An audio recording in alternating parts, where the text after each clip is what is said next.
तीन दोस्त हर्ष, मोहित और विवेक राजस्थान के एक छोटे से गांव आए थे। वो लोग अपने काम के सिलसिले से यहाँ आए थे। अपने कारोबार के लिए यहाँ फैक्ट्री डालना चाहते थे क्योंकि उस गांव में जमीन और मजदूर दोनों ही बहुत सस्ते थे।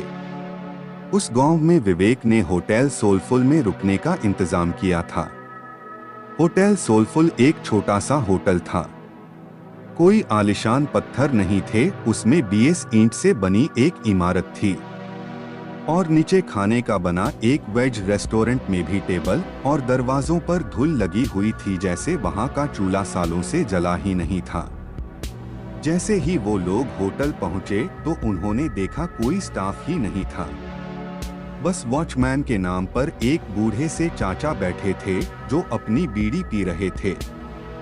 हर्ष और मोहित दोनों ही विवेक को डांटने लगे क्योंकि होटल बुक करने की जिम्मेदारी विवेक की थी और वो होटल बिल्कुल वीरान लग रहा था। उनकी बातों को सुनते हुए वो वॉचमैन चाचा हंसते हुए उन तीनों के पास आए और उनसे पूछने लगे कि क्या वो होटल में ही रुकने वाले हैं। उन तीनों ने सर हिलाकर हाँ कहा और चाचा जोर जोर से हंसने लगे। हंसते हंसते ही फिर उन्होंने चलना शुरू किया। कुछ गुनगुनाते हुए वहां से चले गए। उन तीनों ने वॉचमैन चाचा को पागल समझकर उनकी बातों पर ध्यान नहीं दिया। तभी रिसेप्शन पर एक आदमी आया, एक लंबा सा घनी दाढ़ी वाला आदमी आया। उसने उन्हें रूम की चाबी दे दी। वो लोग ऊपर अपने कमरे में गए। उन्होंने अपना सामान रखा और कुछ देर आराम करने लगे। हर्ष को अचानक प्यास लगने लगी और कमरे में पानी नहीं था। हर्ष जैसे ही पानी लेने कमरे से बाहर निकला, उसे पायल की झंकार सुनाई दी। ऐसी आवाज जैसे कोई पायल पहने भाग रहा हो। हर्ष डर गया। उसको ये बात बेहद अजीब लगी क्योंकि उसको होटल में कोई और नजर नहीं आ रहा था। अब उसके फ्लोर के लास्ट कोने से पायल की आवाज के साथ साथ एक लड़की के हंसने की आवाज भी आने लगी थी। हर्ष उस एवज के पीछे जाने लगा था कि तभी उसके कंधे पर किसी ने हाथ रखा और हर्ष चीख पड़ा। पीछे रिसेप्शनिस्ट पानी लेकर खड़ा था। हर्ष ने अपनी बौखलाहट में उस हर्ष को डांटा और पानी लेकर वापस अपने कमरे में चला गया। देर रात मोहित होटल की बालकनी में खड़ा अपनी गर्लफ्रेंड से बात कर रहा था। उस बालकनी से हाईवे का रास्ता साफ दिखाई देता था। अचानक उस रास्ते पर एक एक्सीडेंट होता हुआ दिखा। मोहित चौंक गया। वो जैसे ही वो नीचे दौड़ लगाने के लिए जैसे ही मुड़ा तो उसके पीछे सफेद कपड़ों में एक बूढ़ा आदमी खड़ा था।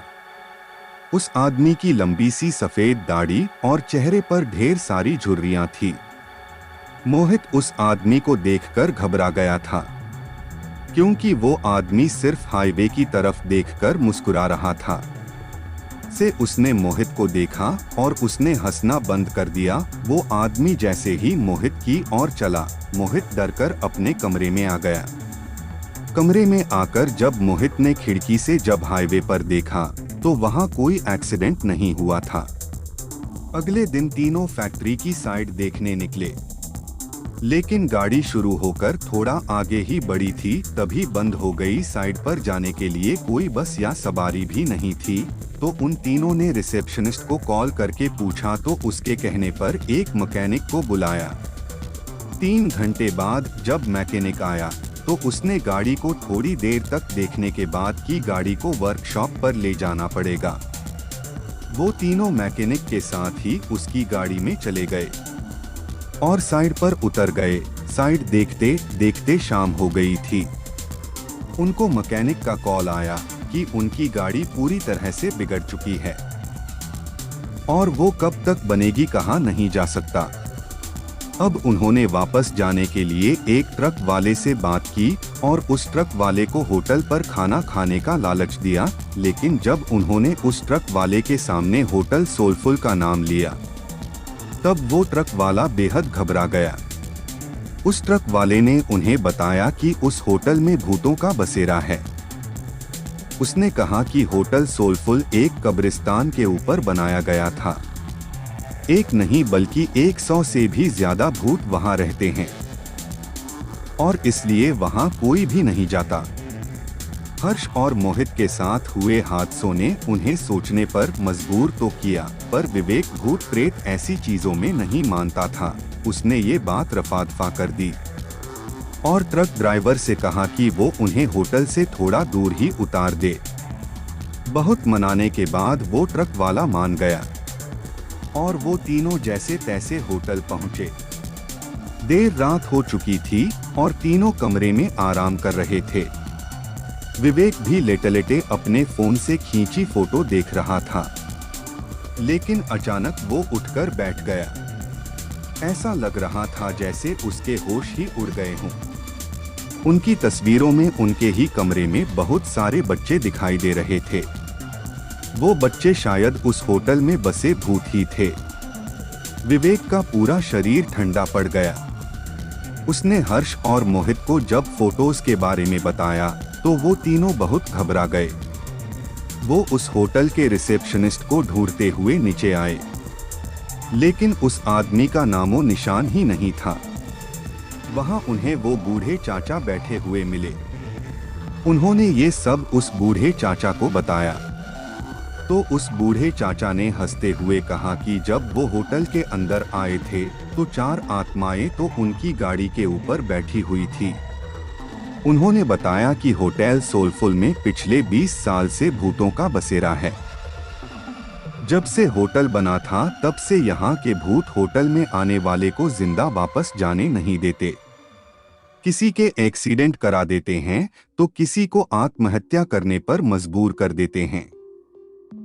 फिर होटल की बालकनी की ओर इशारा करके बताया कि वहां देखो, वो सफेद कुर्ते में एक बूढ़ा आदमी खड़ा है। उस आदमी ने यहाँ होटल बनाने से मना करा था क्योंकि ये जगह कब्रिस्तान की थी।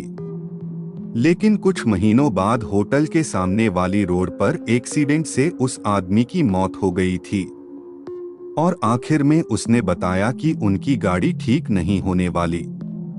वो गाड़ी अपने साथ कई साए ले गई थी। होटल में रहने वाले उन बच्चों की आत्माओं को वो गाड़ी पसंद आ गई थी और शायद इसीलिए वो तीनों अभी तक जिंदा भी थे। उस बूढ़े आदमी ने उन तीनों से अपनी जान बचाकर भागने को कहा। ये सब बातें सुनकर उन तीनों के पसीने छूट गए। उन्होंने फैसला किया कि वो तीनों अभी के अभी इस होटल से निकल जाएंगे। वो तीनों अपना सामान लेकर निकल ही रहे थे कि तभी उन्हें वो रिसेप्शनिस्ट मिला। वो तीनों उसे धक्का मार के वहां से तेजी से भागे। हाईवे पर आकर वो तीनों जा रही गाड़ियों से लिफ्ट मांगने लगे, लेकिन कोई गाड़ी रुकने का नाम ही नहीं ले रही थी। तभी वो रिसेप्शनिस्ट भागते हुए उनके पास आया और उनसे पूछा कि वो लोग भाग क्यों रहे थे। रिसेप्शनिस्ट उन्हें वापस होटल में वापस आने के लिए कहने लगा और अचानक से हवा के झोंके से उसका मफलर उड़ गया और उन तीनों को उसके गले में फांसी के फंदे का निशान दिखाई दिया। उन तीनों के पैरों तले जमीन खिसक गई थी। वो समझ गए थे कि यहाँ सभी मर चुके हैं और कोई भी जिंदा नहीं है। तीनों डर के मारे हाईवे के रास्ते पर भागने लगे थे। भागते भागते जब कुछ दूर पहुंच गए तो उन्होंने पीछे मुड़कर देखा, हवा में कई भूत उस होटल के चक्कर लगा रहे थे और बाहर खड़े वो रिसेप्शनिस्ट और बूढ़ा आदमी उन्हें देखकर अजीब तरह मुस्कुरा रहे थे। उस होटल के बारे में बात करने से वो तीनों आज भी घबराते हैं। उनकी जान तो बच गई थी, पर जिंदगी भर के लिए उनके मन में डर बैठ गया था। अगर ये मेरी कहानी आप सभी लोगों को पसंद आए तो हमारे चैनल को लाइक करें, सब्सक्राइब करें ऐसे नए नए कहानी सुनने के लिए।